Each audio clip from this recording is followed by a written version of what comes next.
El altar en la azotea. Nunca olvidaré el sonido de esa vela al encenderse, un chasquido seco que cortó el silencio de la azotea como si alguien hubiera cerrado de golpe la puerta entre mi vida anterior y todo lo que vendría después. Era una noche de tormenta en San Cristóbal. El viento olía a tierra mojada y copal, y yo estaba tan desesperada que habría vendido mi alma con tal de salvar a mi hijo. Me llamo Lucía Mendoza. Tengo 45 años, manos callosas de tanto coser y una historia que todavía me cuesta creer, aunque la vivo cada día desde hace 3 años. Esta es la historia de cómo un altar improvisado en una azotea cambió mi suerte, salvó a mi hijo y me enseñó que la fe no siempre viene envuelta en papel dorado y cantos gregorianos.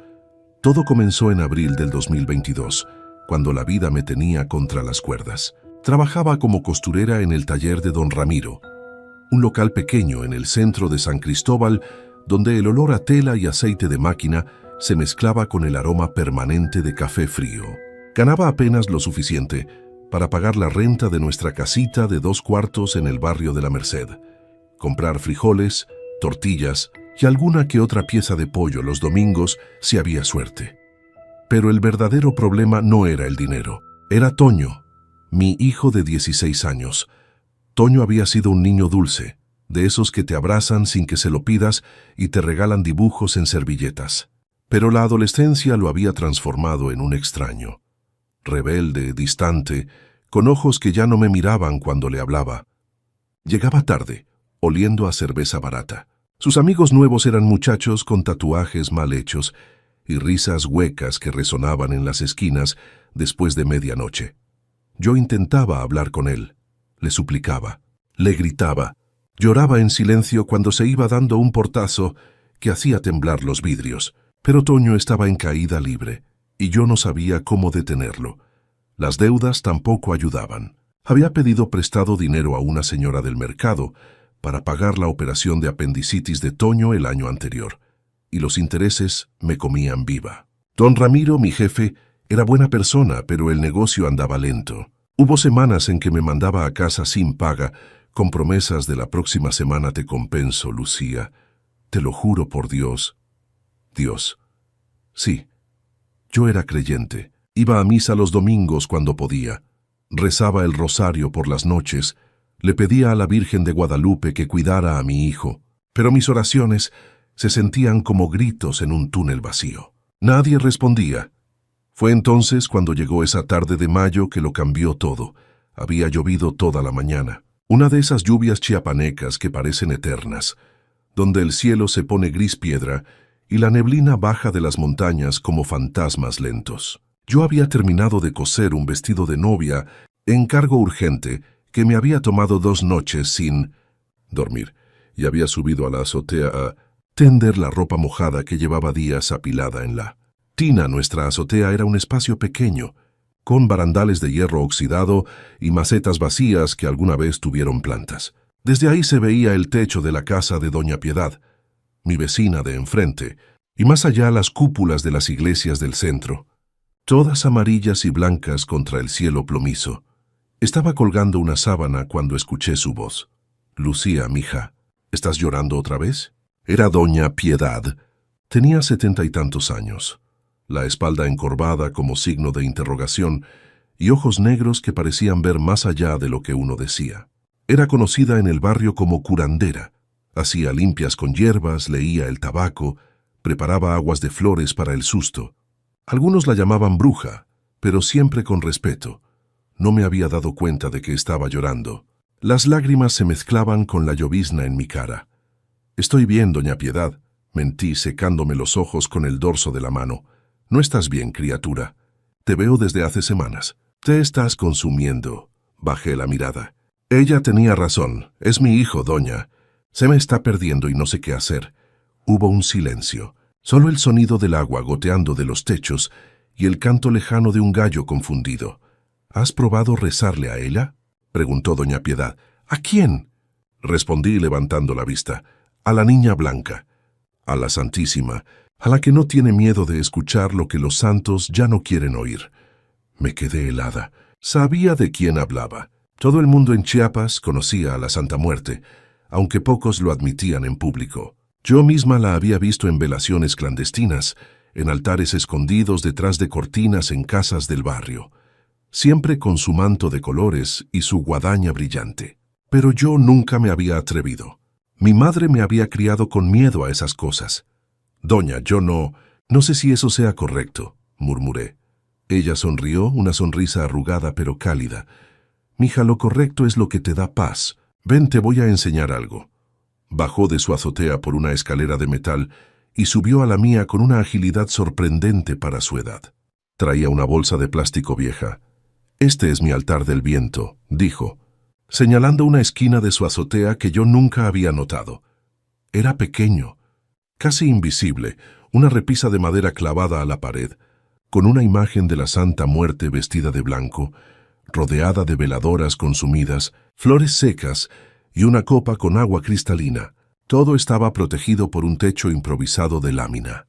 Aquí, en la altura, el viento lleva las peticiones más rápido, explicó doña Piedad. La Santa escucha mejor cuando no hay paredes que encierren las palabras. Yo llevo 20 años pidiéndole aquí. Me ha salvado de enfermedades. Me ha traído de vuelta a mi hijo cuando andaba perdido en el alcohol. Me ha dado paz cuando creí que me moría de tristeza. Sacó de su bolsa 2 veladoras, una blanca y una amarilla. La blanca es para protección.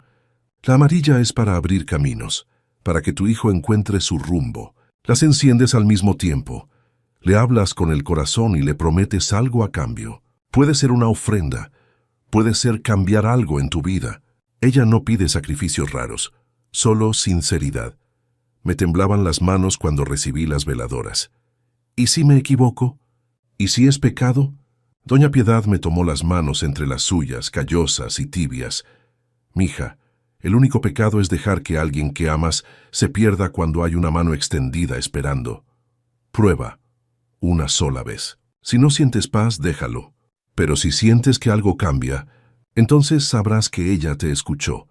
Esa noche, después de que Toño llegara tarde otra vez y se encerrara en su cuarto sin cenar, subí a la azotea. Eran las 11 de la noche. El cielo estaba despejado por primera vez en días, lleno de estrellas tan brillantes que parecían heridas abiertas en la oscuridad. Coloqué las 2 veladoras en el piso de concreto, contra la pared. No tenía imagen ni altar, solo mi desesperación y las palabras que doña Piedad me había enseñado. Encendí la blanca primero. El chasquido del encendedor resonó como un disparo. Luego la amarilla. Me arrodillé aunque el concreto estaba frío y húmedo y cerré los ojos. Santísima Muerte. Sé que no te conozco, sé que no te he rezado antes, pero si de verdad escuchas a los que ya no tienen a dónde ir, aquí estoy. Mi hijo se está perdiendo. Tiene 16 años y está caminando por un camino oscuro. Te pido que lo protejas, que le abras los ojos, que lo traigas de vuelta a mí. A cambio te prometo que si me escuchas, levantaré un altar en tu nombre aquí en esta azotea. Te traeré flores cada semana. Te rezaré con la misma fe con que le rezo a la Virgen. Solo, por favor, no dejes que se me muera. No dejes que se pierda para siempre. Las lágrimas caían sobre el concreto, haciendo manchas oscuras. No sé cuánto tiempo estuve ahí. Cuando finalmente abrí los ojos, el viento había apagado la veladora amarilla, pero la blanca seguía ardiendo, firme y brillante. Me levanté con las rodillas adoloridas y bajé a mi cuarto. Esa noche dormí profundamente por primera vez en meses. Los primeros 3 días no pasó nada. Toño seguía igual. Llegaba tarde, me ignoraba, salía con sus amigos. Yo empezaba a pensar que todo había sido una tontería, producto de mi desesperación. Pero el 4.º día, un miércoles por la tarde, todo cambió. Yo estaba en el taller de don Ramiro, cosiendo el dobladillo de un pantalón, cuando mi teléfono sonó. Era un número desconocido. ¿Bueno? ¿Señora Mendoza? Habla del hospital regional. Su hijo Toño acaba de ingresar. Tuvo un accidente. El mundo se detuvo. El teléfono casi se me cae de las manos. ¿Qué? ¿Qué pasó? ¿Está bien? Fue atropellado por una motocicleta. Está consciente, pero necesitamos que venga de inmediato. Corrí como nunca en mi vida, las calles empedradas golpeando mis pies, el corazón a punto de explotar.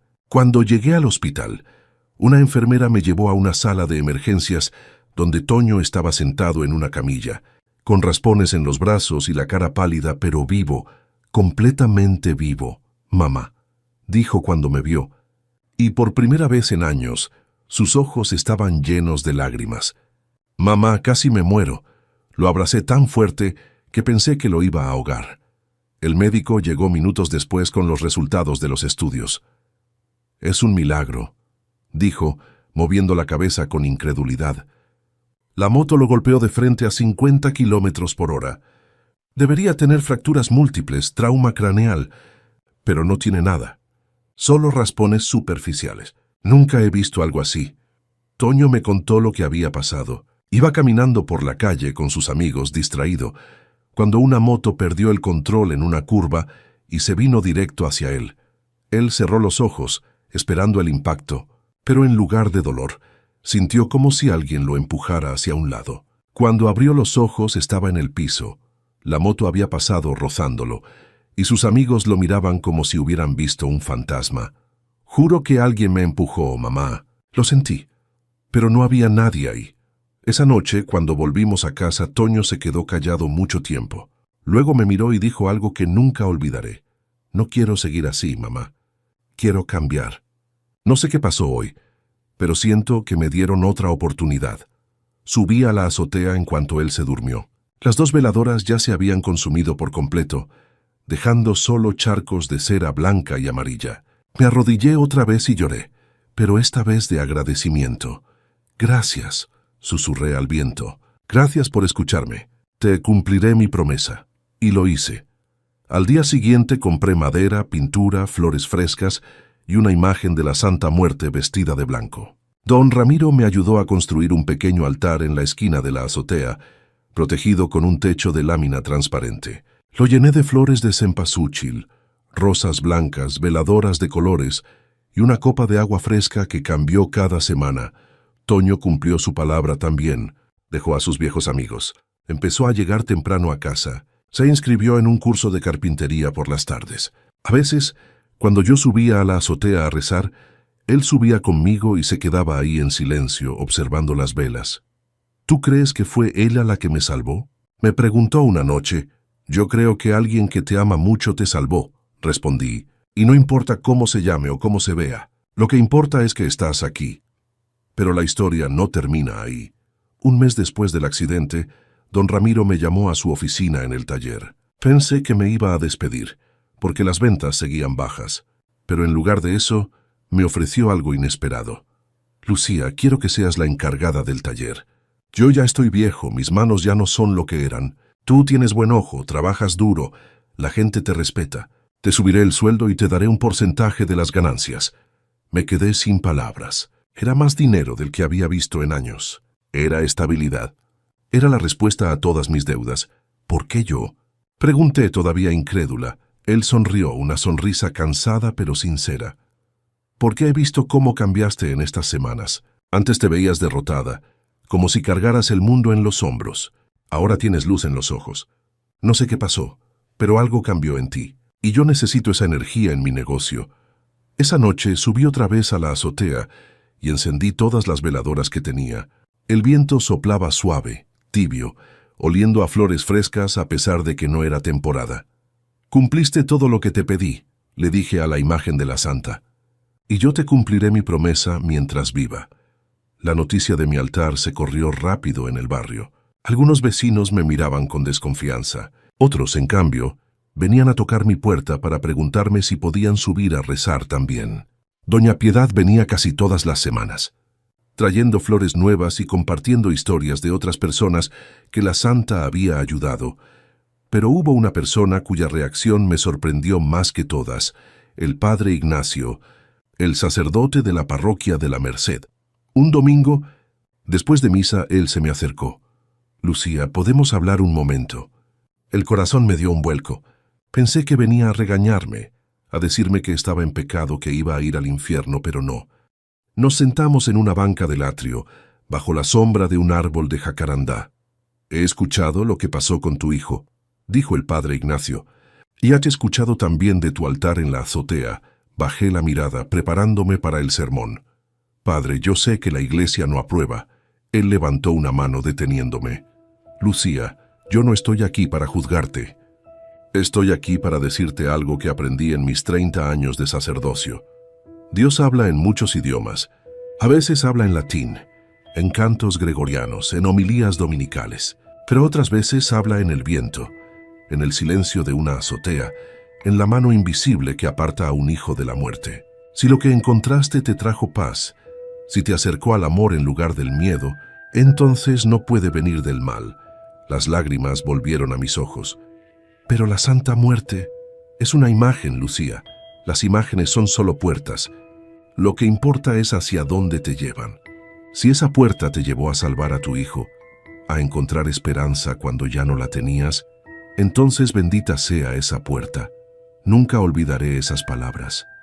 Han pasado 3 años desde aquella noche de tormenta.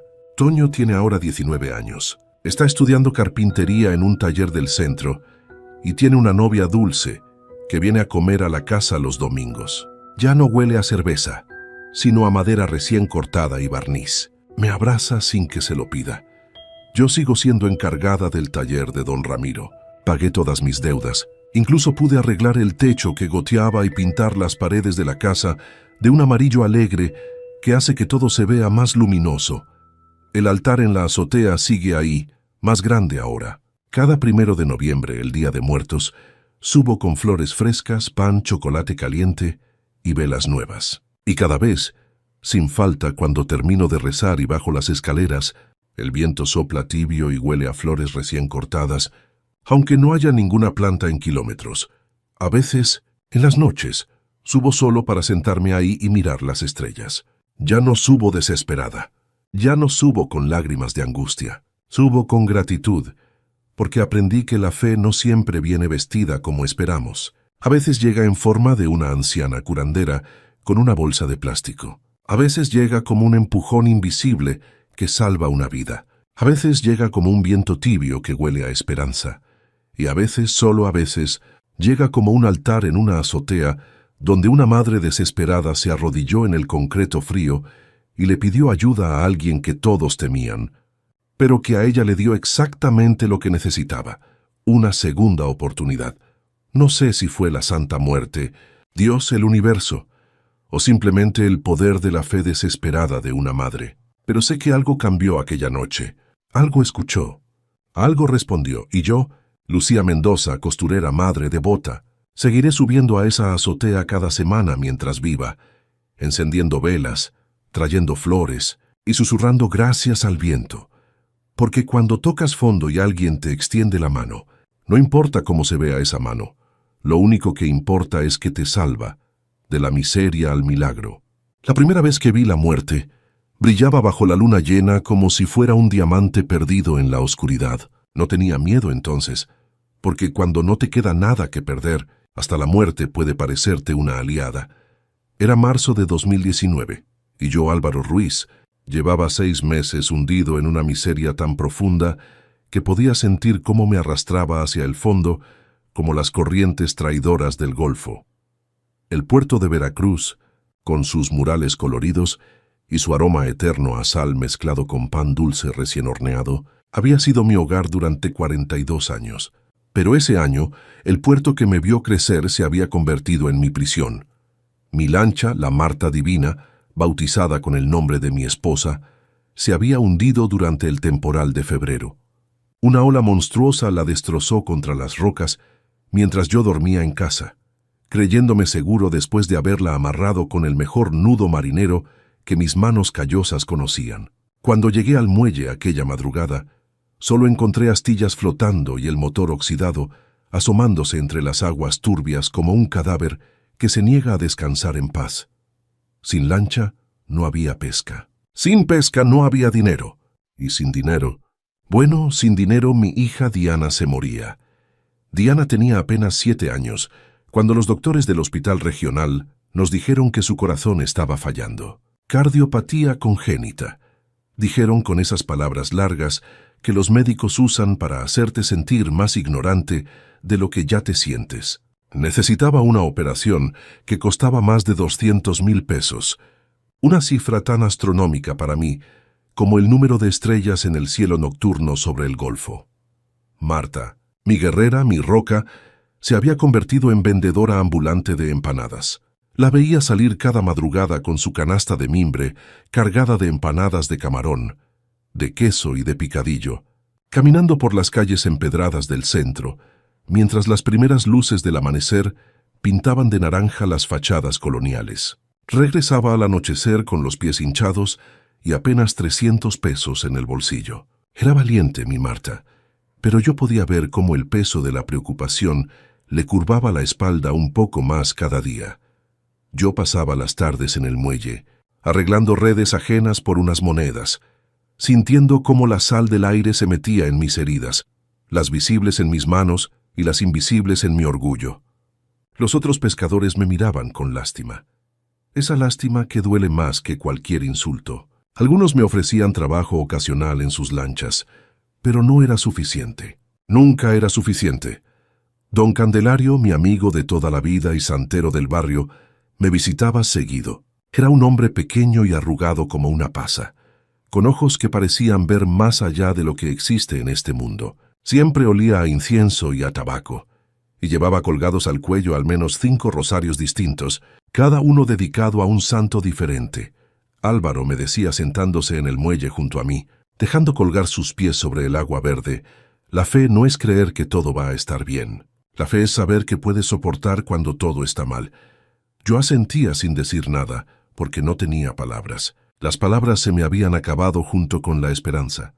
Fue la madrugada del 19 de marzo cuando todo cambió. No podía dormir, nunca podía dormir ya.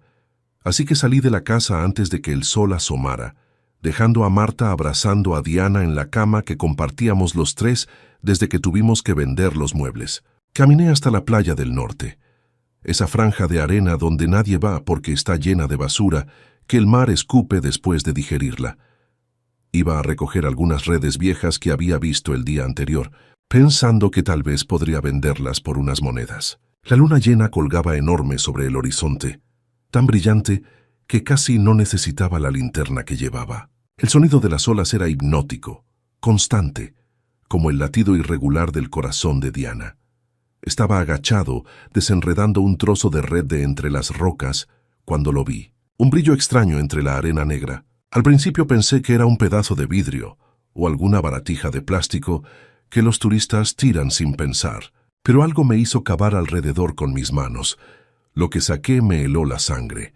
Era una figura tallada en hueso, del tamaño de mi mano, una mujer esquelética vestida con un manto largo, sosteniendo una guadaña en una mano y una balanza en la otra. La Santa Muerte, la Niña Blanca, la Huesuda, estaba envuelta en un rosario de cuentas negras que brillaban como ónice bajo la luz de la luna. Ahora bien, yo había crecido católico, como la mayoría en Veracruz. Iba a misa los domingos cuando podía. Me persignaba al pasar frente a las iglesias. Le rezaba a la Virgen de Guadalupe. Pero la Santa Muerte, esa era otra cosa. Era la patrona de los marginados, de los que la iglesia no quería, de los desesperados. Y Dios sabe que yo estaba desesperado. Metí la figura en mi bolsillo, sintiendo su peso frío contra mi muslo. No sabía qué hacer con ella, pero algo dentro de mí, algo antiguo y primitivo, me decía que no podía dejarla ahí. El resto de esa madrugada la pasé sentado en la playa, viendo cómo el sol salía del mar como una moneda de oro emergiendo de un pozo sin fondo. Cuando llegué a casa, Marta ya estaba despierta, preparando la masa para sus empanadas. Diana dormía todavía, su pequeño pecho subiendo y bajando con dificultad. Le mostré la figura a Marta. «¿Qué es eso?», preguntó limpiándose las manos en el delantal. «La encontré en la playa», dije simplemente. Marta se persignó 3 veces, rápido. «Álvaro, eso da miedo. Deberías tirarla, pero no la tiré, no podía». Era como si esa figura tuviera un imán que me jalaba hacia ella. Esa tarde, después de ayudar a remendar unas redes en el muelle y ganarme apenas 80 pesos, fui a ver a don Candelario. Vivía en una casa pequeña pintada de azul cielo, con el patio lleno de altares a diferentes santos y vírgenes. Había veladoras encendidas por todas partes, creando sombras danzantes en las paredes. «Don Cande», le dije al entrar, Necesito que me ayude con algo. El viejo levantó la vista de la veladora que estaba encendiendo para San Judas Tadeo. ¿Qué traes ahí, muchacho?, preguntó, aunque ya sabía. Siempre sabía. Saqué la figura y la puse sobre su mesa, entre las veladoras y los vasos con agua.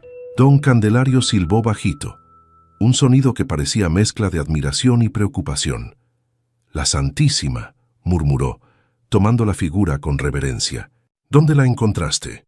Le conté de la playa, del brillo bajo la luna, de la sensación extraña que me había hecho cavar. Don Candelario escuchó en silencio, girando la figura entre sus manos nudosas, estudiando cada detalle del tallado.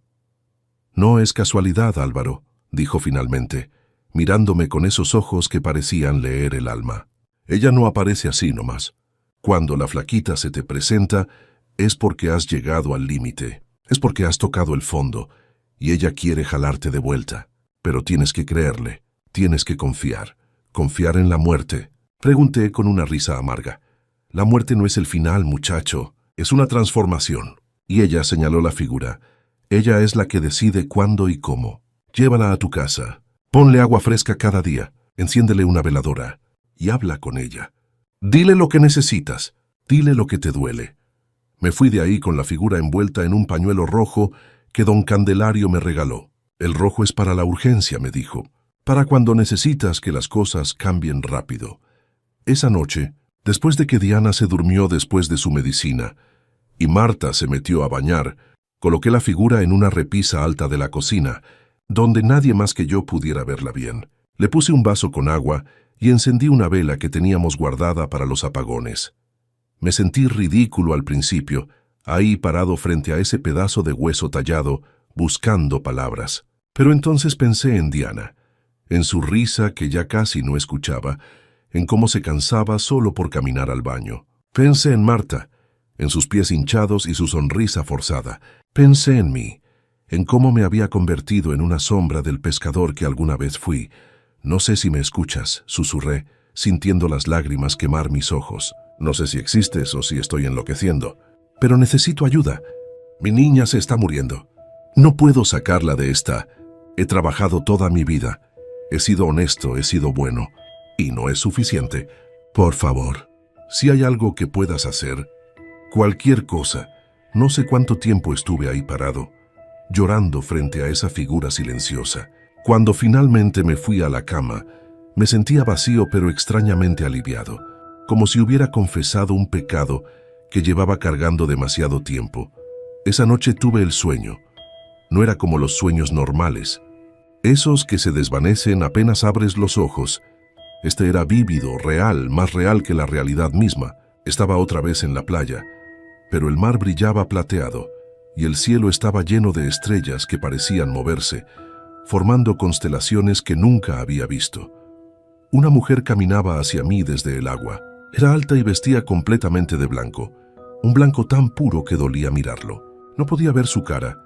Estaba cubierta por una capucha, pero sus manos eran visibles. Manos de hueso, manos que sostenían algo. «Álvaro Ruiz», dijo, y su voz era como el sonido del viento y las olas mezclados en una melodía imposible. «Pescador sin mar, padre sin medios, hombre sin esperanza». «Sí», respondí, y mi voz sonaba pequeña y quebrada. «Has llamado y he escuchado», dijo, extendiendo sus manos. En ellas había una moneda dorada, grande como la palma de mi mano, brillando con luz propia. «Tu suerte cambia cuando crees, no cuando esperas. Esperar es pasivo, creer es activo. Creer es un acto de fe que mueve montañas y calma mares».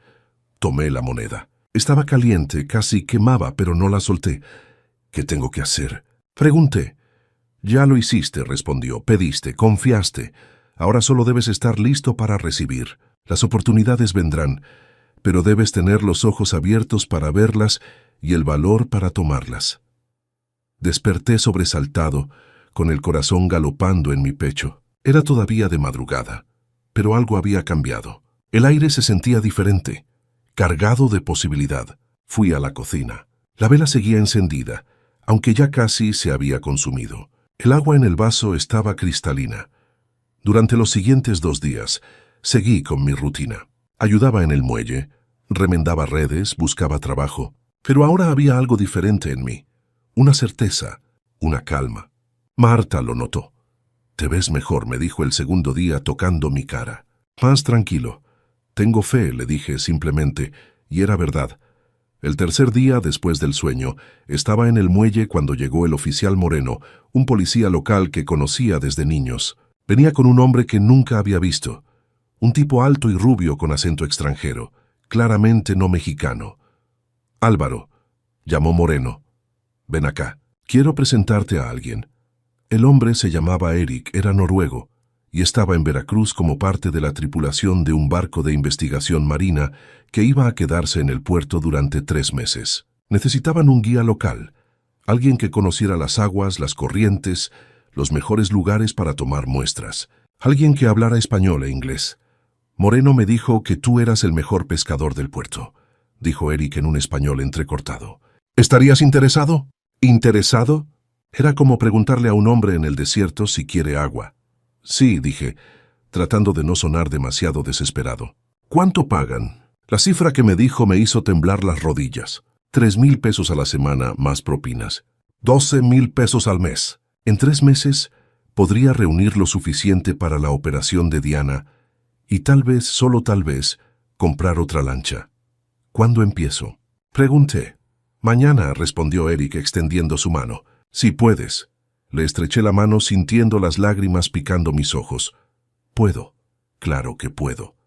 Esa noche, frente a la figura de la Santa Muerte, encendí 3 velas en lugar de una.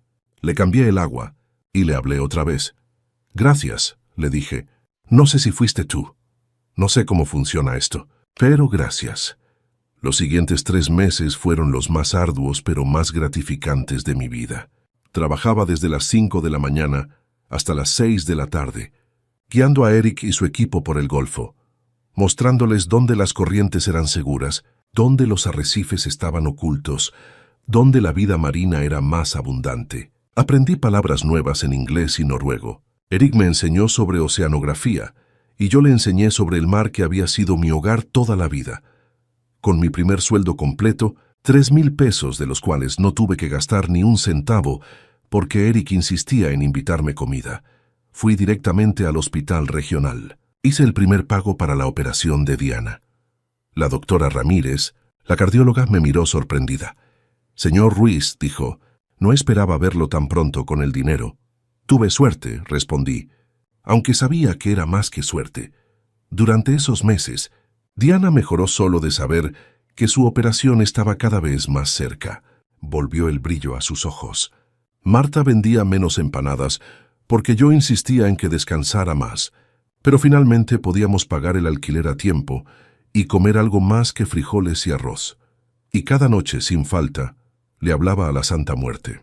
Le contaba mi día, le agradecía, le pedía que cuidara a Diana hasta que pudiéramos operarla. Y sé que suena loco, pero juro que a veces sentía una presencia, una sensación de calidez que no venía de las velas, sino de algo más profundo. Para agosto tenía el dinero completo, 210,000 pesos contados, en billetes arrugados y monedas que había ido juntando con cuidado obsesivo. El día que pagamos la operación, Marta lloró tanto que pensé que se iba a deshidratar. La operación fue un éxito. Diana salió de quirófano después de 7 horas eternas, con su corazón reparado y latiendo fuerte. La primera vez que la vi despierta después de la cirugía, me sonrió y dijo: «Papá, ya no me duele». Me desmoroné ahí mismo, junto a su cama, llorando como no había llorado nunca, ni siquiera cuando se hundió mi lancha.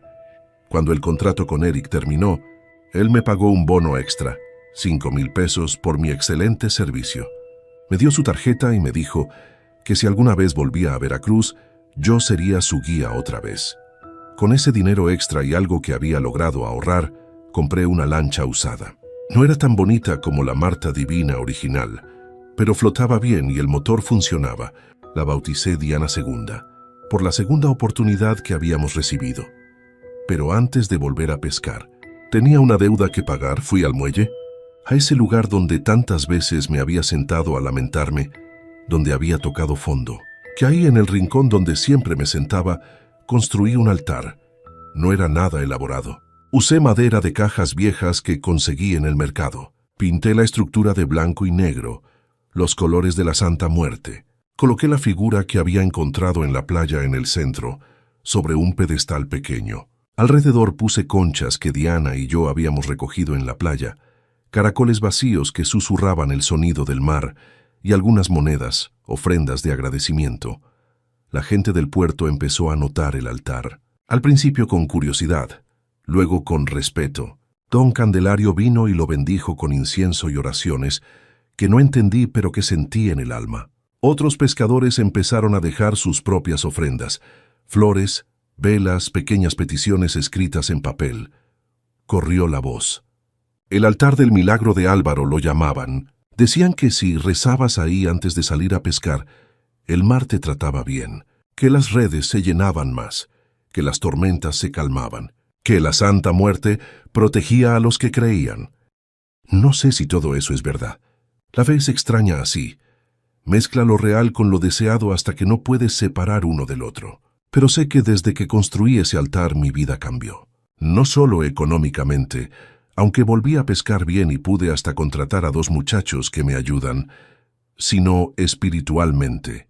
Ya no tengo miedo. La muerte ya no me asusta, porque entendí que es solo otra parte de la vida, otra transformación.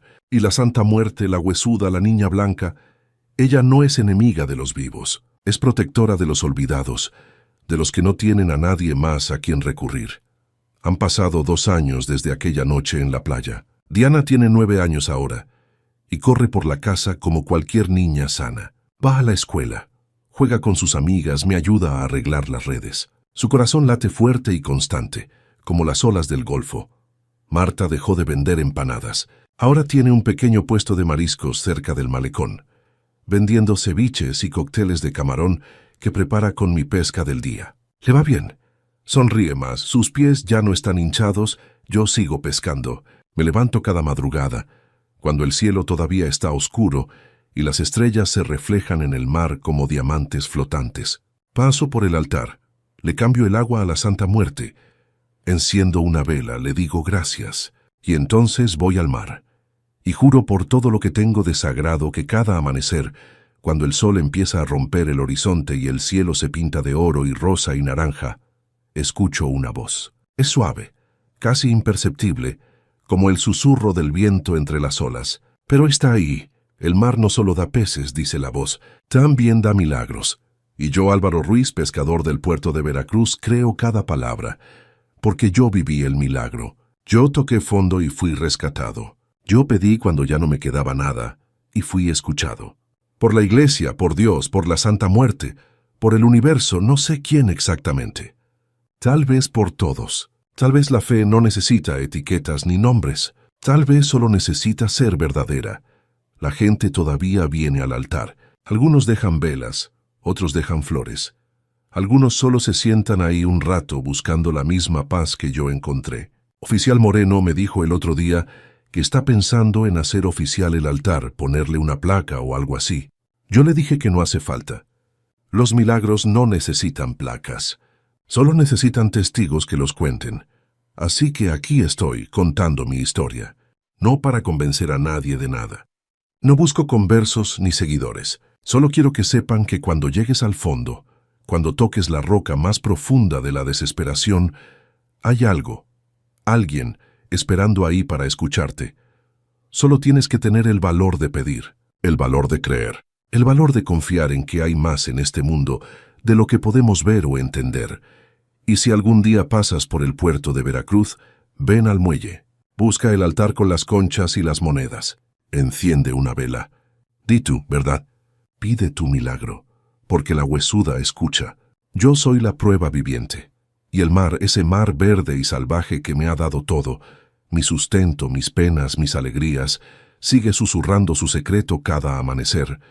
El mar no solo da peces, también da milagros, yo lo creo, con cada fibra de mi ser, con cada latido del corazón reparado de mi hija, con cada sonrisa de mi esposa, con cada ola que acaricia mi lancha, lo creo. Y eso al final es todo lo que importa. La rosa negra y las monedas de plata, nunca olvidaré la sensación de esas 3 monedas de plata cayendo en mi palma temblorosa, ni el peso de aquella rosa negra que parecía absorber la luz de las farolas coloniales. Tampoco olvidaré las palabras del anciano ciego. Ella te escucha cuando el corazón tiembla, niña. En ese momento no lo supe, pero mi vida estaba a punto de cambiar para siempre. Me llamo Rebeca Aranda, y esta es mi historia. Una historia que nunca pensé contar, porque hay cosas que la gente prefiere no creer, cosas que suenan a delirio o superstición. Pero cada vez que miro las monedas que guardo en una caja de terciopelo bajo mi cama, sé que todo fue real. Tan real como el frío que cortaba la piel aquella noche de febrero en Zacatecas.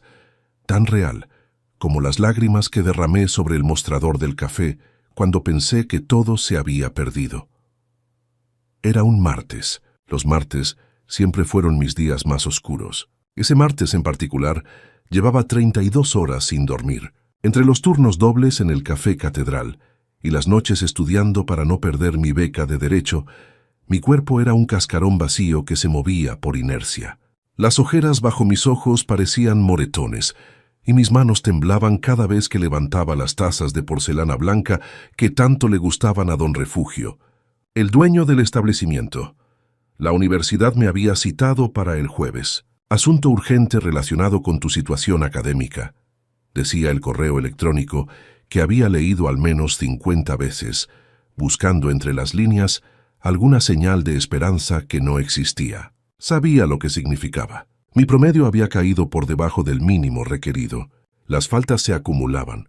La beca, esa beca que era mi única posibilidad de futuro, estaba a punto de esfumarse como el vapor del café que servía cada mañana. Y luego estaba mamá. Mi madre, María Elena, llevaba 6 meses luchando contra una diabetes que se había complicado hasta requerir diálisis 3 veces por semana. El seguro popular cubría lo básico, pero los medicamentos especiales, los estudios adicionales, el transporte desde nuestra casa en la colonia Lomas del Patrocinio hasta el hospital, todo eso salía de mi bolsillo. Un bolsillo que hacía tiempo había dejado de ser tal cosa para convertirse en un agujero negro que tragaba cada peso que ganaba. Camila, mi mejor amiga desde la secundaria, me decía que pidiera ayuda. «Rebeca, no puedes con todo», repetía mientras compartíamos un café aguado en mi único descanso del día. «Habla con tu papá, pide un préstamo o algo». Pero ella no entendía. Mi padre nos había abandonado cuando yo tenía 12 años, llevándose no solo sus cosas, sino también cualquier rastro de dignidad que pudiera haberle quedado. Y los préstamos eran cadenas de hierro que se apretaban cada mes, robándote el oxígeno lentamente. Esa noche, el martes que lo cambió todo, cerré el café a las 11. Don Refugio había tenido que irse temprano por un problema familiar, dejándome sola con las llaves y la responsabilidad de dejar todo limpio para el turno de la mañana. Tomás, el barista del turno matutino, había pasado por la tarde para dejar unos granos de café que faltaban. Me había mirado con esos ojos café suyos, llenos de algo que yo no tenía tiempo ni energía para descifrar, y había dicho: «Avísame si necesitas ayuda para cerrar, Rebeca». De verdad, le había sonreído débilmente y le había dicho que estaría bien. Mentira, nada estaba bien. Las calles de Zacatecas en febrero son un paisaje de contrastes brutales. De día, las piedras rosadas de las construcciones coloniales brillan bajo un sol que engaña, haciéndote creer que el clima es cálido. Pero en cuanto cae la noche, el frío de la sierra desciende como una maldición, colándose por las rendijas de tu ropa, congelándote los huesos. Caminaba por la calle Hidalgo, abrazándome a mí misma, mi aliento formando nubes blancas en el aire. Las farolas proyectaban círculos dorados sobre el adoquín irregular, y a lo lejos se escuchaba el eco de alguna guitarra tocando un son huasteco. Fue entonces cuando lo vi, o más bien cuando él me detuvo. «Señorita, por favor». La voz salió de las sombras junto a la catedral. Un anciano, encorvado por los años, con un bastón blanco en la mano derecha y una guitarra maltratada colgando de su espalda. Vestía un gabán negro que había conocido mejores décadas y un sombrero de ala ancha que ocultaba la mitad de su rostro. Pero no necesitaba ver sus ojos para saber que estaba ciego. Había algo en la forma en que movía la cabeza, en cómo sus pupilas lechosas parecían mirar a través del mundo en lugar de hacia él. «Don», Mi voz sonó más cansada de lo que pretendía.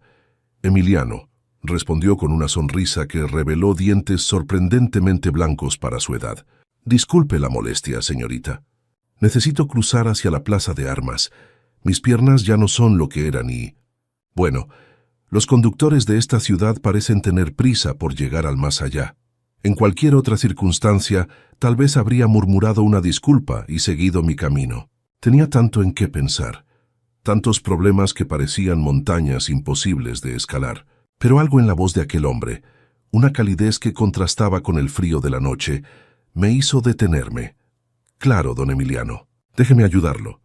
Tomé su brazo con delicadeza. Era sorprendentemente fuerte, a pesar de su apariencia frágil. Cruzamos la calle en silencio, esquivando un taxi que pasó demasiado cerca, provocando que don Emiliano soltara una risa ronca. «Ve lo que le decía, señorita. Parecen murciélagos salidos del infierno». Lo guié hasta el kiosco de la plaza. Las bancas estaban vacías a esa hora y solo un par de enamorados compartían susurros en una esquina lejana. El anciano se sentó con un suspiro de alivio, palmeando el espacio junto a él. «Siéntese un momento, señorita. Una persona que ayuda a un viejo ciego merece descansar. En realidad debe muchas cosas, lo sé». Su voz cambió, volviéndose más profunda, más antigua. «Pero a veces debemos detenernos para recibir lo que el universo quiere darnos». Me senté. No sé por qué. Tal vez porque mis piernas ya no aguantaban más. Tal vez porque había algo en su presencia que apagaba el ruido constante de mi mente. Nos quedamos así durante varios minutos, escuchando el viento silbar entre las columnas del Palacio de Gobierno, observando cómo las luces de los restaurantes cercanos parpadeaban como luciérnagas atrapadas en ámbar. «Tiene un corazón pesado», dijo finalmente don Emiliano sin mirarme. «Lo siento en la forma en que respira, en el silencio que carga. Un corazón que tiembla bajo el peso del mundo». Las lágrimas llegaron sin avisar. Odiaba llorar, especialmente frente a extraños, pero algo en sus palabras rompió la represa que había construido con tanto cuidado. No sé qué hacer», susurré, sorprendida por mi propia honestidad. «Todo se está derrumbando y no puedo...» «Shh», levantó una mano. «No necesita explicar. El dolor tiene su propio lenguaje, y yo lo hablo con fluidez». Se quedó callado un momento, como si escuchara algo que yo no podía oír. «¿Cree usted en los milagros, señorita Rebeca?» Y no sé si creo que honesta. Sonrió de nuevo. «Los milagros no requieren fe, Rebeca. Solo requieren un corazón abierto». Metió la mano en su gabán y sacó algo envuelto en un pañuelo negro. «Tome esto. Es un regalo por su bondad». Cuando desenvolví el pañuelo, mi aliento se congeló en mi garganta. Una rosa negra, perfecta, imposible. Sus pétalos parecían hechos de terciopelo nocturno, absorbiendo la luz en lugar de reflejarla. Y junto a ella, 3 monedas de plata, brillantes como si acabaran de ser acuñadas, con símbolos extraños grabados en su superficie. No eran pesos mexicanos. No eran monedas que hubiera visto jamás. «Don Emiliano, yo no puedo...» «Ella te escucha cuando el corazón tiembla, niña», dijo, y su voz resonó de una manera que hizo vibrar mi esternón. «Guarda la rosa, guarda las monedas, y cuando llegue el momento, sabrás qué hacer». Quise preguntarle qué significaba todo aquello, pero cuando levanté la vista el anciano ya se había ido. Simplemente desapareció. Busqué en todas direcciones, recorrí la plaza completa, pero no había rastro de él. Era como si nunca hubiera estado ahí. Solo quedaba la rosa en mi mano y las monedas frías contra mi palma, probando que no había sido una alucinación provocada por el cansancio. Caminé a casa en estado de shock. La rosa no se marchitaba a pesar del frío. Las monedas no perdían su brillo, y en mi mente resonaban aquellas palabras. «Ella te escucha cuando el corazón tiembla». Esa noche no dormí. No porque no quisiera, sino porque no pude. En el momento en que cerré los ojos, me encontré en otro lugar. Un pasillo infinito de luces blancas parpadeantes, como si caminara dentro de una estrella. Al final del pasillo, una figura esperaba. Alta, imposible de definir, vestida de negro con un rostro que cambiaba cada vez que intentaba enfocarlo.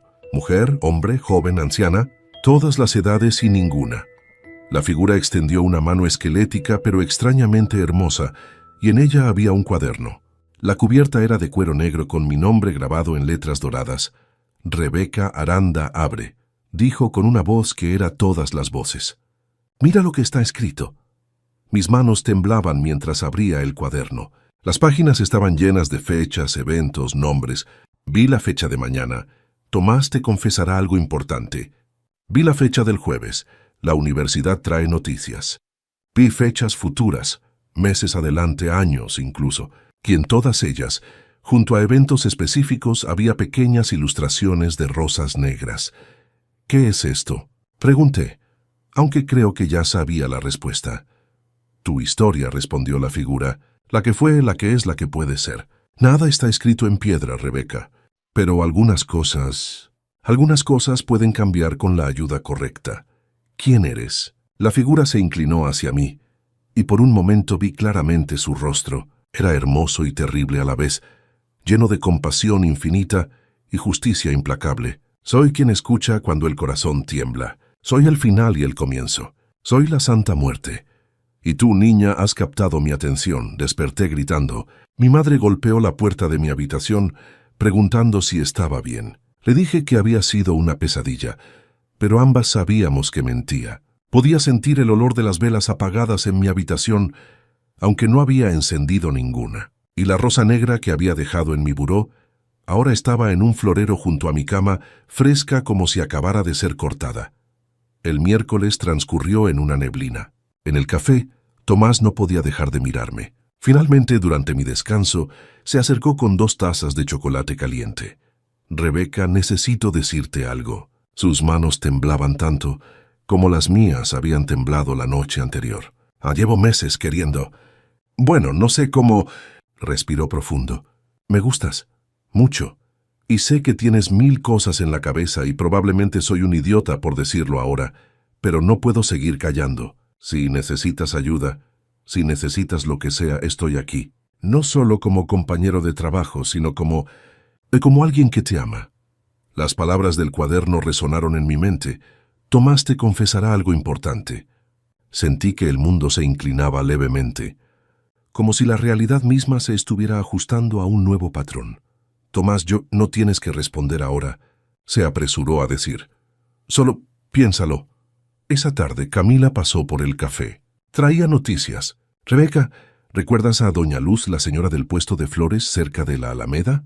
Preguntó por ti. Dice que tiene algo importante que darte.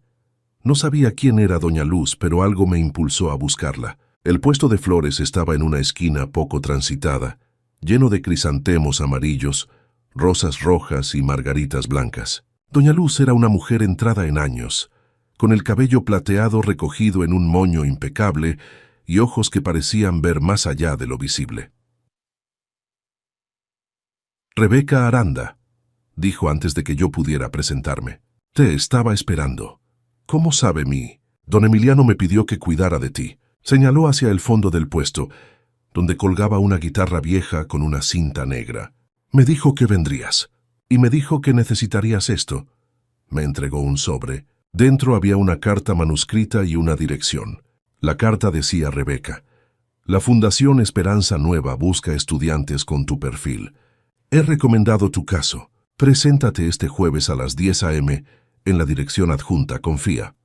Un amigo el jueves llegó. Fui primero a la reunión con la universidad, preparada para la peor noticia, pero antes de que pudieran decir nada, sonó el teléfono del coordinador académico. La conversación fue breve. Cuando colgó me miró con expresión de asombro. Señorita Aranda, parece que hay una situación inusual. La Fundación Esperanza Nueva ha contactado a la universidad ofreciendo una beca completa para cubrir su matrícula, libros y gastos personales durante el resto de su carrera. Dicen que usted fue seleccionada como beneficiaria de un programa especial. ¿Sabe algo al respecto? Mis manos tocaron instintivamente las monedas en mi bolsillo. Sí, mentí. Apliqué hace algunas semanas. Bueno, felicidades. Esto cubre todas las deudas pendientes y más. Su beca está asegurada. Salí de esa oficina flotando. Fui directamente a la dirección del sobre. Era una oficina modesta en el centro histórico. Una secretaria me recibió con una sonrisa y me entregó un cheque por una cantidad que me hizo tambalear. Para gastos médicos familiares, explicó. La fundación cubre casos especiales de estudiantes destacados con necesidades extraordinarias. ¿Quién fundó esta organización? La secretaria rió suavemente. Nadie lo sabe realmente. Los fondos llegan de benefactores anónimos. Algunos dicen que es un grupo de empresarios devotos. Otros dicen que es una bendición directa de la Santa Muerte, que cuida a quienes más lo necesitan. Esa noche, por primera vez en meses, dormí sin pesadillas. Y en mi sueño, vi a la figura de negro de nuevo. Esta vez sonreía. Hiciste tu parte, Rebeca. Ayudaste a un anciano sin esperar nada a cambio. Ahora el universo hace su parte. ¿Es real? Pregunté. ¿Todo esto es real? Define real. La figura se desvaneció lentamente. El amor es real. La ayuda es real. Los milagros son reales cuando abres tu corazón a ellos. Y sí, niña, yo soy muy real. Los meses siguientes fueron un torbellino de cambios. La salud de mamá mejoró con los nuevos tratamientos que ahora podíamos pagar. Mis notas subieron cuando finalmente pude concentrarme en estudiar sin la presión constante de las deudas. ¿Y Tomás? Tomás se convirtió en mi roca, mi compañero, mi amor. Pero había un ritual que mantuve fielmente. Cada semana visitaba a Doña Luz y dejaba una rosa negra en el pequeño altar que ella mantenía en la parte trasera de su puesto de flores. Era un altar modesto, una imagen de la Santa Muerte rodeada de velas, monedas y fotografías de personas que habían pedido su ayuda. Y cada vez que dejaba una rosa negra, al día siguiente encontraba una moneda de plata en el lugar más inesperado. Una en mi bolso, otra en el bolsillo de mi delantal, una más en el escalón de mi casa. Nunca sabía dónde aparecerían, pero siempre estaban ahí brillantes y misteriosas, recordándome que el pacto seguía vigente. Es su forma de decir que te sigue escuchando, explicó Doña Luz una tarde mientras ordenábamos las flores. La santa no olvida a quienes la honran, y tú, niña, la honras con cada acto de bondad. ¿Qué pasó con don Emiliano? Pregunté mirando la guitarra que aún colgaba en el puesto. ¿Por qué desapareció? Doña Luz sonrió misteriosamente. Don Emiliano no era un hombre común, Rebeca. Algunos dicen que era un ángel. Otros dicen que era un espíritu enviado por la misma santa para identificar corazones puros. Yo creo que era ambas cosas y ninguna. Era un mensajero. ¿Volveré a verlo? Cuando el universo decida que es necesario. Doña Luz me tomó las manos, pero él dejó algo más que su guitarra. Dejó un mensaje. Me llevó al altar y me mostró una nota que yo no había visto antes, colocada bajo la imagen de la Santa Muerte. El papel estaba amarillento. La tinta era negra como la rosa que aún guardaba en mi habitación. Las palabras me robaron el aliento. El amor también es un milagro. Esa noche, Tomás me pidió matrimonio. Lo hizo de la manera más simple y perfecta, durante nuestro turno de cierre en el café, con la luna de Zacatecas como único testigo. Sé que es pronto, dijo con lágrimas en los ojos. Sé que apenas empezamos, pero desde que entraste a mi vida, siento que el mundo tiene más luz y quiero pasar el resto de mis días ayudándote a brillar. Dije que sí. Por supuesto que dije que sí. Cuando llegué a casa esa noche, encontré algo extraordinario. La guitarra de don Emiliano estaba colgada en la puerta de mi habitación con la cinta negra intacta, y atada a las cuerdas había una rosa negra fresca, acompañada de 3 monedas de plata nuevas. No había nota, no hacía falta. Entendí el mensaje. Los milagros no son trucos de magia, no son eventos sobrenaturales que desafían las leyes del universo. Los milagros son las conexiones que formamos, las ayudas que recibimos cuando más las necesitamos, los momentos en que el corazón se abre a la posibilidad de algo mejor. Los milagros son reales porque nosotros los hacemos reales con nuestras acciones, con nuestra fe, con nuestra disposición a ayudar y a recibir ayuda. La Santa Muerte no es lo que muchos piensan. No es una figura oscura y malévola. Es la guardiana de los momentos finales, sí, pero también es la protectora de los nuevos comienzos. Es quien escucha cuando el corazón tiembla, cuando el miedo paraliza, cuando la oscuridad parece absoluta. Y si le abres tu corazón, si le muestras que eres capaz de bondad sin esperar recompensa, ella te escucha. Siempre te escucha. Ahora, años después, sigo visitando el altar de Doña Luz cada semana. Sigo dejando rosas negras. y sigo encontrando monedas de plata en lugares imposibles.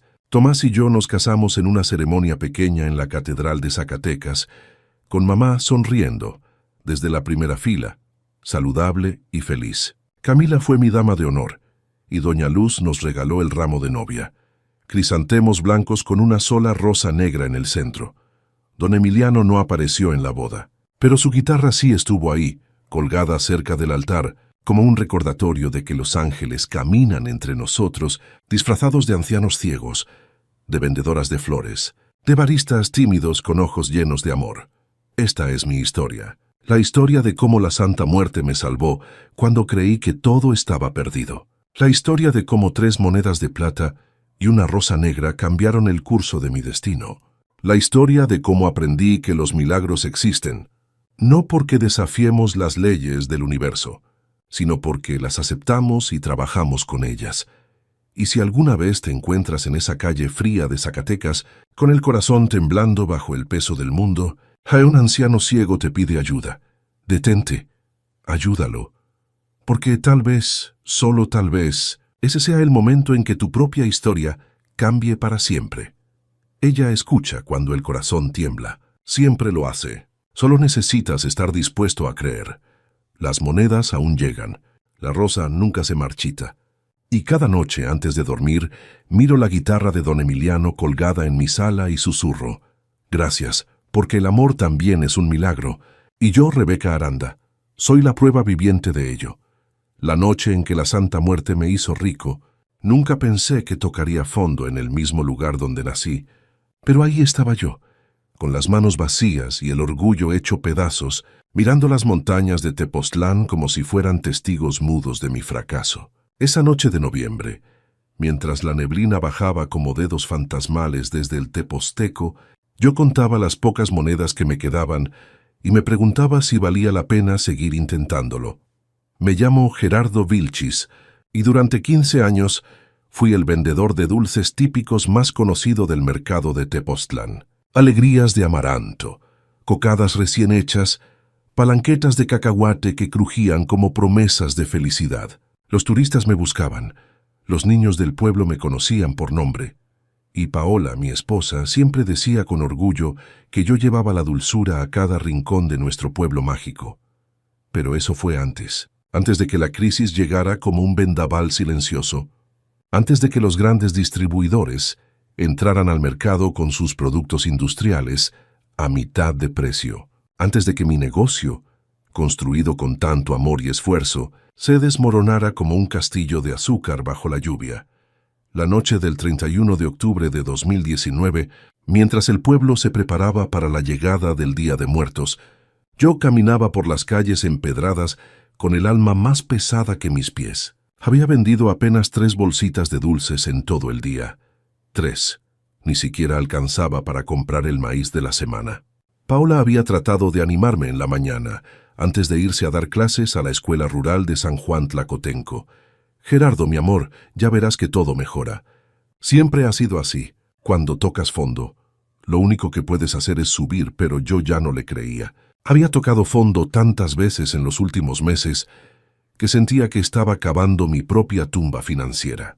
Esa tarde, después de recoger mi puesto prácticamente vacío, le había dicho a Chepe, mi compadre del mercado que vendía artesanías: ya estuvo, compa, me voy del pueblo, a la ciudad, a buscar chamba de lo que sea.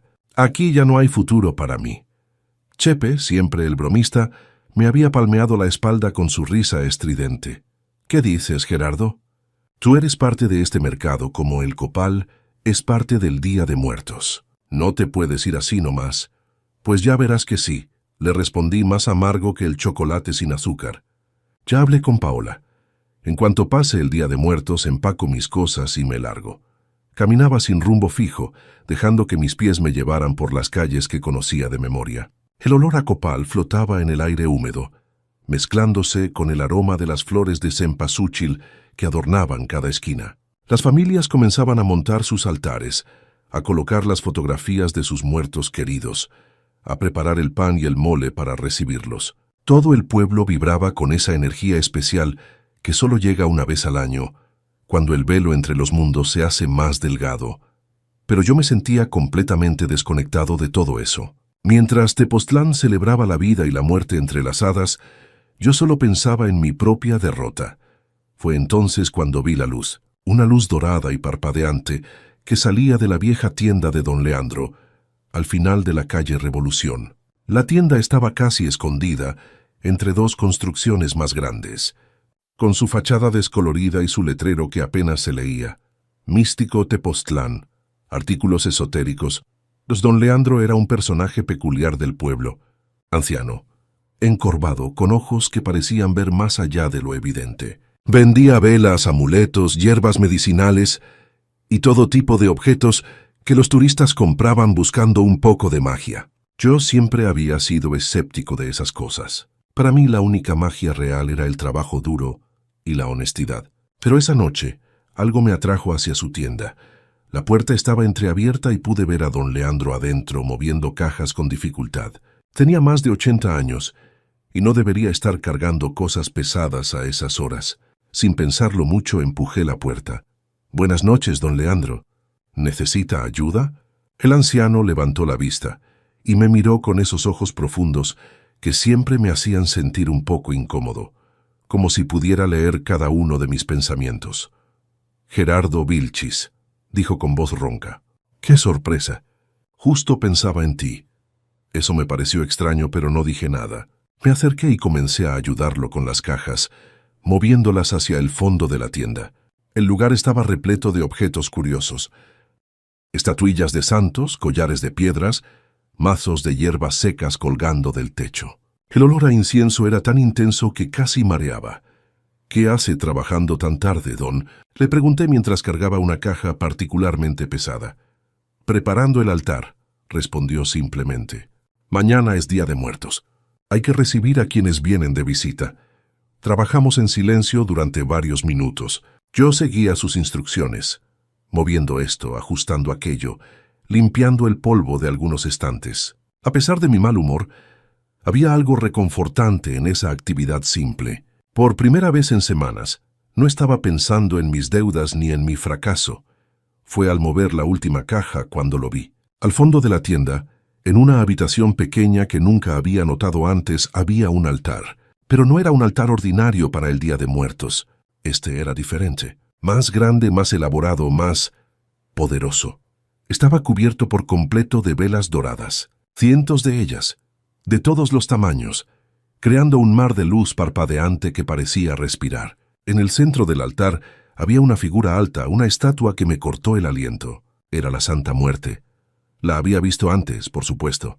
En el mercado, algunos vendedores tenían pequeñas imágenes de ella, pero esta era diferente. Tenía casi 2 metros de altura, vestida con un manto blanco y dorado que parecía moverse con la luz de las velas. En una mano sostenía una guadaña, en la otra una balanza. Su rostro era un cráneo, pero no daba miedo. Había algo en esa figura que transmitía una serenidad profunda, casi maternal. «Hermosa, ¿verdad?», dijo don Leandro a mi lado. No lo había escuchado acercarse. «Yo no soy muy de estas cosas», murmuré sin poder apartar la mirada de la figura. «No se trata de ser o no ser», respondió el anciano con una sonrisa misteriosa. «Se trata de necesitar. Y tú, Gerardo Vilchis, necesitas algo. Lo puedo ver en tus ojos. Ese peso que cargas, esa desesperanza». Me sentí desnudo bajo su mirada. Quise protestar, decir que estaba bien, pero las palabras no salieron. En su lugar, para mi sorpresa, sentí que los ojos se me llenaban de lágrimas. «Estoy acabado, don», confesé, y mi voz se quebró. «Mi negocio está muerto. Tengo deudas hasta el cuello. Paola trabaja el doble para mantenernos a flote, y yo no sirvo para nada. Ya decidí irme del pueblo. No tengo nada más que hacer aquí». Don Leandro no dijo nada por un momento. Luego, con un gesto de su mano arrugada, me señaló el altar. «Quédate un momento. Solo un momento. Ella quiere hablar contigo». «¿Ella?», pregunté confundido. «La niña blanca, la Santísima, la que a todos nos iguala», dijo don Leandro. «Cierra los ojos, Gerardo. Solo escucha». Pensé que el viejo estaba loco, pero estaba tan cansado, tan derrotado, que ya nada importaba. Cerré los ojos. El olor a copal era más fuerte ahí, mezclado con algo más, Rosas tal vez o canela. El calor de las velas me envolvía como un abrazo. Y entonces la escuché. O más bien, la sentí. No era una voz con palabras, sino una presencia que llenaba mi mente con pensamientos que no eran míos. No te vayas aún. Abrí los ojos sobresaltado, pero don Leandro había desaparecido. Estaba solo frente al altar, con cientos de velas iluminando ese rostro de cráneo que me miraba sin ojos. Tu riqueza no está en el dinero. El corazón me latía desbocado. Esto no podía estar pasando. Era el cansancio, el estrés, mi mente jugándome una mala pasada, sino en lo que darás. Una de las velas frente a mí parpadeó y se apagó. Luego otra y otra, como si alguien invisible estuviera soplándolas una por una. Sentí un escalofrío recorrerme la espalda, pero no era miedo. Era algo más profundo, más antiguo. Era respeto. ¿Qué quieres de mí? Susurré. No hubo respuesta con palabras. Solo una sensación de calidez que me envolvió completamente, como si alguien me abrazara, y luego silencio. Cuando volví en mí, todas las velas estaban encendidas de nuevo. Don Leandro estaba en la entrada de la tienda cerrando con llave. ¿Listo para irte a casa, muchacho?, me preguntó con normalidad, como si no hubiera pasado nada extraordinario. Don Leandro, yo... ¿Qué fue eso? El anciano me miró con una sonrisa sabia. Eso, hijo, fue una promesa. Lo que hagas con ella depende de ti. Salí de la tienda completamente confundido. La neblina era más espesa ahora, envolviendo las calles como algodón. Caminé hacia mi casa con la mente dando vueltas, tratando de procesar lo que había experimentado. ¿Había sido real o simplemente mi cerebro agotado creando ilusiones? Paola ya estaba dormida cuando llegué. Me acosté a su lado, mirando el techo durante horas, incapaz de conciliar el sueño. Las palabras seguían resonando en mi mente. Tu riqueza no está en el dinero, sino en lo que darás. ¿Qué significaba eso? Yo no tenía nada para dar. Apenas tenía para comer. El día 1 de noviembre amaneció brillante y claro, como solo amanece en Tepoztlán después de una noche de neblina. Me levanté temprano, decidido a montar mi puesto una vez más. Si iba a irme del pueblo, al menos lo haría después del Día de Muertos. Respetando la tradición, estaba acomodando mis últimas bolsitas de dulces cuando la vi. Una niña pequeña, de no más de 6 años, con trenzas oscuras y un vestido blanco impecable. La reconocí inmediatamente. Era Alma, una de mis clientas más fieles. Siempre venía a comprarme cocadas, y siempre me pagaba con monedas que parecían haber sido pulidas hasta brillar.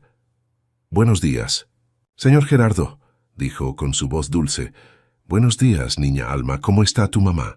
La niña sonrió, pero no respondió a mi pregunta. En su lugar, colocó sobre mi puesto una caja de madera vieja, tallada con diseños que no pude reconocer.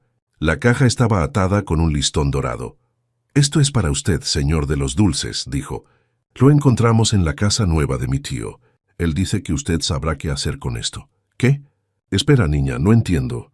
Pero cuando levanté la vista, Alma ya se había ido, desaparecida entre la multitud del mercado, como si nunca hubiera estado ahí. Miré la caja con desconfianza. Tenía una pequeña etiqueta pegada que decía, con letra temblorosa, «Para el señor de los dulces». Chepe se acercó a mi puesto con curiosidad. «¿Y esa caja, compa? ¿Te llegó un regalo del más allá?» «Ni idea», respondí. «La niña Alma me la trajo». «¿Cuál niña Alma?» «La que siempre me compra cocadas. Trenzas oscuras, vestido blanco». Chepe me miró extrañado. «Gerardo, en este mercado no hay ninguna niña que se llame Alma. Y yo conozco a todos los chavales del pueblo». Un escalofrío me recorrió. Recordé las velas apagándose la noche anterior, la voz sin palabras, la promesa. Con manos temblorosas, deshice el listón y abrí la caja. Adentro había algo que me dejó sin aliento. Joyas antiguas, collares de oro trabajado con técnicas que parecían coloniales, aretes con esmeraldas, broches de plata con incrustaciones de jade. Y debajo de todo eso, monedas, decenas de monedas de oro y plata con el sello de la corona española. Algunas tan antiguas que apenas se podían leer las fechas. «Por todos los santos», susurró Chepe. «Compa, esto vale una fortuna». Mi primer instinto fue cerrar la caja rápidamente. Esto no podía ser para mí, era un error.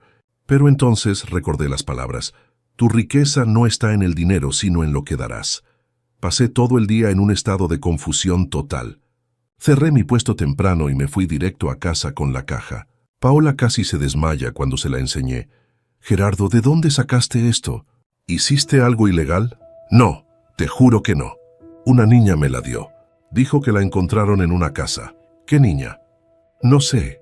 Chepe dice que no la conoce, pero yo te juro que la he visto antes. Alma se llama Alma. Paola me miró con preocupación, como si temiera que la desesperación me hubiera vuelto loco. Pero luego vio mi cara, vio la sinceridad en mis ojos y supo que decía la verdad. ¿Y qué piensas hacer?, me preguntó. Esa noche no dormí. Di vueltas en la cama pensando, podría quedarme con todo, venderlo en el mercado negro, saldar mis deudas, tener dinero suficiente para no preocuparme nunca más. Nadie tenía que saberlo. La niña me lo había dado a mí. Pero entonces, cada vez que consideraba esa opción, recordaba la voz. Tu riqueza no está en el dinero, sino en lo que darás. Al amanecer del 2 de noviembre, tomé mi decisión. Me levanté, me duché, me puse mi mejor ropa y con la caja bajo el brazo, caminé hasta el Museo Comunitario de Tepoztlán. La directora, la maestra Fernanda, me recibió con sorpresa. Cuando le mostré el contenido de la caja, casi se cae de su silla. Gerardo, esto es un tesoro arqueológico e histórico increíble. ¿Dónde lo encontraste? Le conté toda la historia. La niña, la caja, todo. Decidí omitir la parte del altar y la Santa Muerte, porque no quería que pensara que estaba loco. La maestra Fernanda llamó inmediatamente al Instituto Nacional de Antropología e Historia. Lo que siguió fue un torbellino. Investigadores llegaron de la Ciudad de México. Expertos en historia colonial examinaron cada pieza. Resultó que las joyas y monedas databan del siglo XVII y XVIII, probablemente pertenecientes a una familia de españoles adinerados que vivió en la región. El valor histórico era incalculable. Según la ley mexicana, yo tenía derecho a una recompensa por haber entregado el hallazgo a las autoridades correspondientes en lugar de venderlo ilegalmente. El proceso tomó varios meses, pero finalmente, en marzo del año siguiente, recibí un cheque que cambió mi vida. No era una fortuna obscena, pero era suficiente. Suficiente para pagar todas mis deudas. Suficiente para reinvertir en mi negocio. Suficiente para comprar una casa pequeña pero digna. Suficiente para que Paola y yo pudiéramos respirar sin angustia por primera vez en años. Pero lo más importante, lo que realmente cambió fue yo. Entendí finalmente lo que la Santa Muerte me había dicho esa noche, entre velas y copal. La riqueza no estaba en guardar, acumular, aferrarme. La riqueza estaba en dar, en hacer lo correcto, en compartir. Hoy, 4 años después, mi negocio de dulces típicos prospera de nuevo. No soy millonario, pero vivo bien. Paola dejó su empleo agotador en la escuela rural y ahora trabaja conmigo. Expandimos el negocio. Contratamos a 3 personas del pueblo y nos especializamos en dulces artesanales de la más alta calidad. Pero hay algo que hago cada año, sin falta. Cada 1 de noviembre, el día de la Santa Muerte, cierro mi puesto a mediodía y lleno una canasta enorme con mis mejores dulces. Camino por el mercado, por las calles, por las escuelas, regalándolos a quien se cruce en mi camino, especialmente a los niños. La gente del pueblo me conoce por esto. Dicen que soy generoso, que tengo buen corazón, pero la verdad es más profunda que eso. Hago esto porque aprendí, de la manera más mística y extraña, que la abundancia verdadera llega cuando compartes, no cuando acumulas. Chepe, mi compadre, siempre bromea conmigo cada año cuando llega esa fecha. Ahí va Gerardo, el santo del mercado, regalando su mercancía. Estás loco, compa. Y yo solo sonrío y le respondo, ella me enseñó bien, compadre. La niña blanca sabe lo que hace. Don Leandro murió 2 años después de aquella noche, tranquilo, en su cama, rodeado de sus velas y sus santos. Cuando fui a su funeral, su sobrina me entregó algo que él había dejado específicamente para mí. Era una vela dorada, idéntica a las que rodeaban el altar aquella noche. Mi tío dijo que supieras que ella siempre cumple sus promesas, me dijo la sobrina, y que tú cumpliste la tuya. Esa vela está ahora en mi casa, en un pequeño altar que construí. No la he encendido. Siento que no debo. Es un recordatorio, un símbolo de aquella noche que cambió mi vida. Pero hay algo más, algo que nunca le he contado a nadie, ni siquiera a Paola. Algo que me mantiene despierto algunas noches, mirando las estrellas desde mi ventana. La niña Alma nunca volvió a aparecer. Pregunté por todo el pueblo. Describí su cara, sus trenzas, su vestido blanco impecable. Nadie, absolutamente nadie, conocía a una niña con esas características. No había registro de ella en ninguna escuela. Ninguna familia la reclamaba. Busqué al tío que supuestamente encontró la caja. No existía. La dirección que la niña había mencionado vagamente correspondía a un terreno baldío, donde nunca se había construido nada. Una tarde, varios meses después de todo aquello, regresé a la tienda de don Leandro, que ya estaba cerrada permanentemente. La sobrina me dejó entrar para recoger algunas hierbas que mi esposa necesitaba. Mientras estaba ahí me acerqué al cuarto donde había visto el altar. Ya no estaba, todo había sido desmantelado. Pero en la pared, apenas visible bajo la pintura descascarada, había algo que me heló la sangre. Un retrato antiguo, casi borrado por el tiempo, de una niña pequeña. Trenzas oscuras, vestido blanco, los mismos ojos que había visto en el mercado aquel 1 de noviembre. Debajo del retrato, con letra antigua se leía un nombre: Alma Guadalupe, fallecida en 1918. Me quedé paralizado frente a esa imagen durante no sé cuánto tiempo. La sobrina de don Leandro entró y vio lo que estaba mirando. «Ah, esa era la hermana de mi abuelo», dijo con naturalidad. «Murió muy joven, dicen que de fiebre. Mi tío siempre decía que ella era un ángel, que a veces regresaba a ayudar a la gente buena del pueblo». «¿La conoció usted?» No supe qué responder. «¿Cómo explicas que conociste a alguien que murió 100 años antes de que nacieras?» Salí de ahí con más preguntas que respuestas. Y esas preguntas me acompañan hasta hoy. ¿Fue real? ¿Fue la Santa Muerte quien envió a esa niña? ¿O fue un fantasma bondadoso? ¿O simplemente una coincidencia extraordinaria? No lo sé. Honestamente, no lo sé. Lo que sí sé es esto. Aquella noche, entre velas y promesas, entre copal y misterio, algo me salvó de mi propia desesperación. Me enseñó que cuando crees que no tienes nada, cuando sientes que has tocado fondo, siempre hay una puerta que puede abrirse. Pero esa puerta solo se abre cuando estás dispuesto a dar, no a tomar punto ahora. Cada vez que camino por el mercado de Tepoztlán, cada vez que envuelvo un dulce para un niño, cada vez que veo las montañas envueltas en neblina al atardecer, pienso en aquella noche. Ahí le doy gracias a la Santa Muerte, a Alma la niña fantasma, a don Leandro, a los misterios que no tienen explicación. Le doy gracias porque me recordaron algo que había olvidado en medio de mi lucha por sobrevivir. Que la verdadera riqueza no se cuenta en monedas, se cuenta en actos de bondad. Que la abundancia no se mide en lo que guardas en el banco, sino en lo que entregas con el corazón. Y cada 1 de noviembre, cuando reparto mis dulces entre velas y sonrisas, cuando veo las caras de los niños iluminarse, me pregunto si alguno de ellos será Alma, la niña que nunca envejece, viniendo de visita desde donde sea que esté, asegurándose de que yo siga cumpliendo la promesa que hice aquella noche mística. Y si ella aparece, si veo esas trenzas oscuras y ese vestido blanco entre la multitud, yo estaré listo, con mi canasta llena de dulces, con mi corazón agradecido, con mi vida transformada.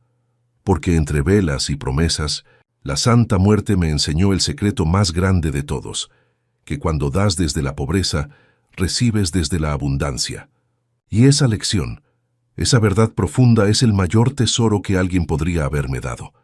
Ella cumplió su promesa. Yo sigo cumpliendo la mía. Y así será, hasta el día en que ella venga finalmente a buscarme con su guadaña y su balanza para pesarme en su justicia. Cuando ese día llegue, espero poder decirle gracias, niña blanca. Gracias por darme una segunda oportunidad. Hice lo mejor que pude con ella, porque en Tepoztlán, entre la neblina y las montañas, entre el copal y las velas, los milagros suceden, y yo soy prueba viviente de ello.